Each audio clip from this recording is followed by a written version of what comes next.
Hey there, fellow comic book aficionados. Welcome back. David Eon here today, having a discussion with you about overpriced comic books. Big key grail books that you are paying way too much for. The prices really don't make sense when you think about it. And we're going to take a look at some examples here in a minute. I've put together, obviously, a top 10 list of really popular grail books that most people would like to have or do have already in their collection, that the prices just don't make any sense. And the reason they don't make any sense is because in a supply and demand market, the idea is that a lot of people want it, but there aren't very many. And that pushes the prices up. That's how come they're expensive. Like, you could look at some golden age books that are absolutely earmarks of opportunity. If you see it, you better buy it because you won't see it again. There are examples that I've seen of people I've talked with that are big into golden age collecting, like Alan from Comic Collector Geek or Steven from Collecto6, where the last time this individual book was for sale in any grade was 2017, 2009. It never comes up. So when it does, there's a lot of people looking for it and it cranks the price. These are books, they're everywhere. Everybody's got them. You can find hundreds, even thousands of them available for sale on eBay. You can find them at every comic show you go to. Your comic shop probably has it. But the prices are astronomical. And there's a ton of them available. It doesn't make sense. It doesn't make sense that these cost so much. And I think a lot of it is key individuals in the marketplace keeping that demand up to justify the price. But we're going to go ahead and we're going to start running down this list. So here's our first example.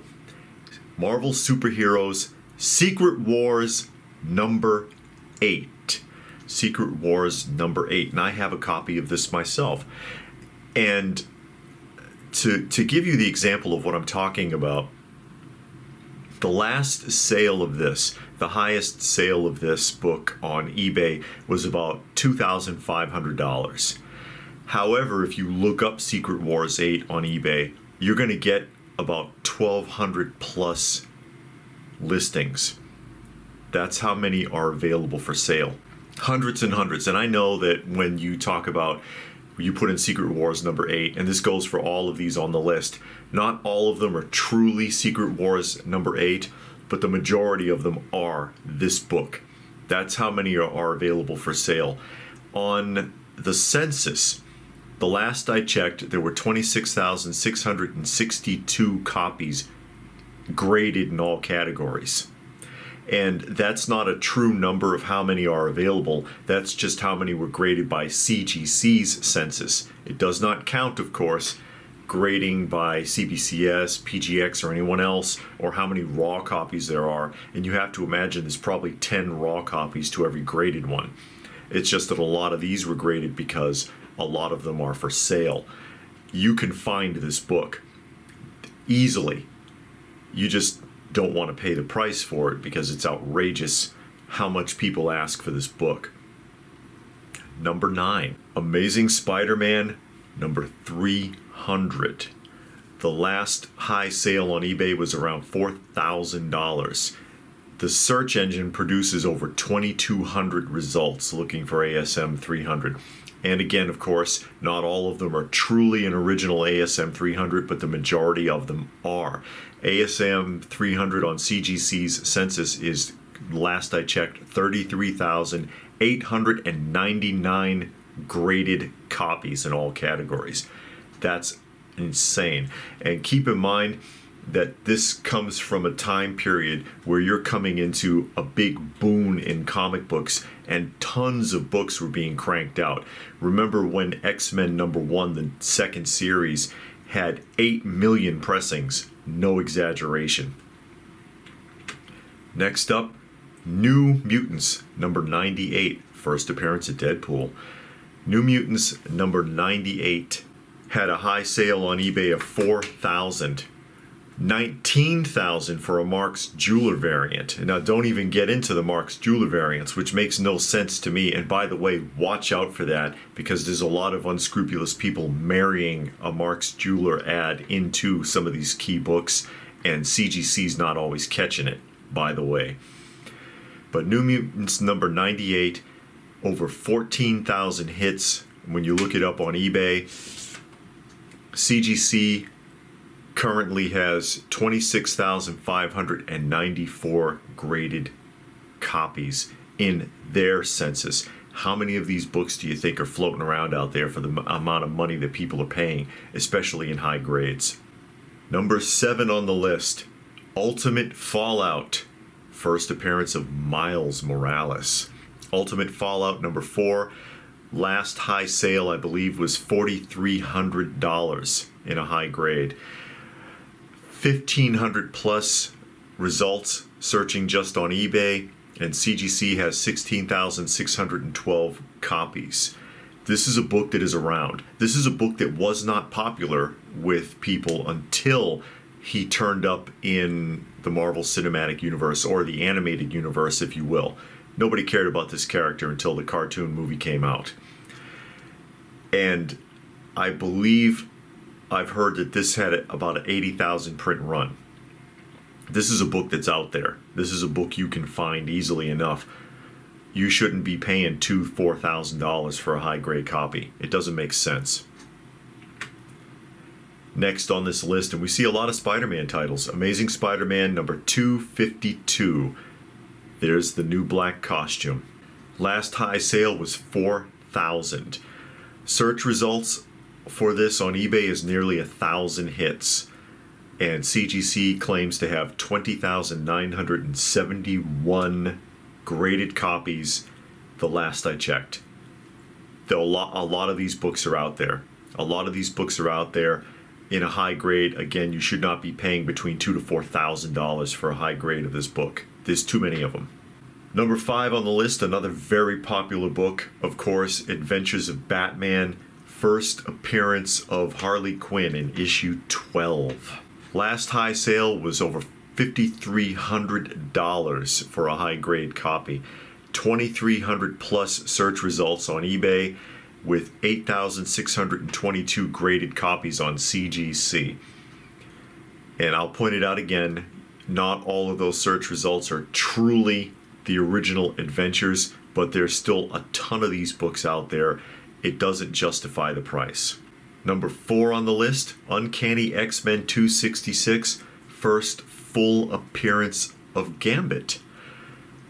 Last high sale was 10,600, with just over 600 hits in the search results on eBay, and CGC Census has 22,564 graded copies. And again, I will emphasize that that is only CGC's graded copies to give you an idea that it does not count raw copies. Obviously, it does not count copies that were graded by other companies. There's a ton of these books. You can find this at every show. There's a ton of them on eBay. Your local comic shop probably has a copy of this, or 10. There's no reason you should be paying this much for this book. Number 3 on the list, Incredible Hulk number 340, McFarlane cover. Last high sale, a 9/8 sold for $15,000 with 652 hits on the eBay, 11,903 graded copies in CGC. Basically just because I guess it's an iconic cover. And it is a nice cover. It's a cool cover. But is it $15,000 cool? Hardly. It shouldn't be worth that much. And there are really excellent examples of McFarlane covers from other books. A few titles you've never heard of that are worthless. Nobody pays any attention to them. But because it's Hulk and Wolverine, and again, iconic cover, does it really justify that price? And God forbid that was a Mark Jewelers variant. I mean, seriously. Number 2 on the list, as we break this down, Giant Size X-Men number 1. Last high sale, $20,000.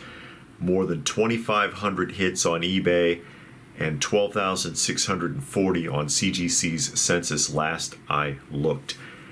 This book is out there. Granted, because it's an older book, 1975, there aren't nearly as many in a close to high grade, but you can find this book. It's out there, guys. It does not justify the price. The amount that people are paying for this book, I get it, a bunch of first appearances and people really want to have it, but that high demand can be satisfied by how many volumes are available for sale, just that no one can afford to pay the asking prices on these. And then down to number one on the list, the most overrated key issue ever. Incredible Hulk number 181, first full appearance of Wolverine, according to CGC anyways. Don't even get me started on that. Hulk number 181, last high sale on eBay, 72,500. Over 14,000 hits in eBay searches, with 16,765 on the CGC census. Again, this is a book that you can find. I remember when a mid-grade copy of this in the 90s, you couldn't get $50 for it. Okay? You couldn't. Nobody cared. Nobody cared. It wasn't that big of a deal. You could go and pick through the bins at a local comic store and find 5, 6 of them. So they're out there. There's a ton of these books. There is a huge supply despite the demand. There is a big demand for these books. People want these books, but there's more than enough of a supply to satisfy everyone if the prices were reasonable. It doesn't make sense. It really doesn't. And I'll give you a couple of honorable mentions, and these are a couple that my wife threw out here. First up is Wolverine number 8 from the Wolverine as Patch series, which is, honestly, it's tough to find in a high grade because of that solid blue. But that Wolverine number 8, last high sale was 2,000. 5,100 plus hits on eBay, with 3,783 on the CGC census. Not nearly as many on the CGC census as you would expect. And again, that's probably because it is hard to find this in a high grade. But this is a book that should be readily available.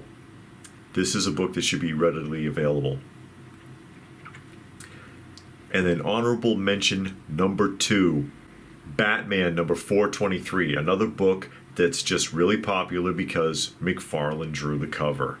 There's really nothing else significant about this book.